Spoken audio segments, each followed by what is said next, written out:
ওফ, সুন্দর হয়েছে কি দেখতে, কি ঝোল দিয়ে তো খাওয়া হয়। আমার খালাতো ভাই কিছুদিন আগে আমার বাসায় আসছিল, আমাকে দুবাইয়ের বেশ কয়েকটা রেসিপি শিখাই গেছে। রেসিপি ট্রাই করব, সেটা হচ্ছে আরবি গোস। আরবি মানে কচু, কচু দিয়ে মাংস রান্না। গরুর মাংসটাকে 1 চামচ লবণ দিয়ে 10-15 মিনিট ভিজায় রাখতে হবে। পেঁয়াজগুলোকে গোল গোল করে কাটতে হবে।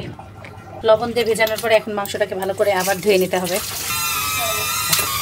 আদা বাটা, রসুন বাটা, লবণ ভালো করে মেখে নিতে হবে। গোল গোল করে কেটে নেওয়া পেঁয়াজ, কাঁচামরিচ, মাংস সমান সমান পানি, 4-5টা শীষ দিয়ে নিব, লবণ। কচুটা ভালো মতো সিদ্ধ হয়ে যাক। কালারটা কি আসছে, 4টা শীষে বের করছি। এই যে এমন সাদা সাদাই থাকবে কচুটা। এক্সট্রা কোনো তেলও খাচ্ছে না, আবার এদিকে মশলাও যে আহামরি খুব বেশি তাও না, মানে খুবই হেলদি রান্নাটা। মাশাআল্লাহ খুবই লোভনীয় হয়েছে। এই দেখেন, এখন খালি গোলমরিচ গুঁড়া দিয়ে দিতে হবে।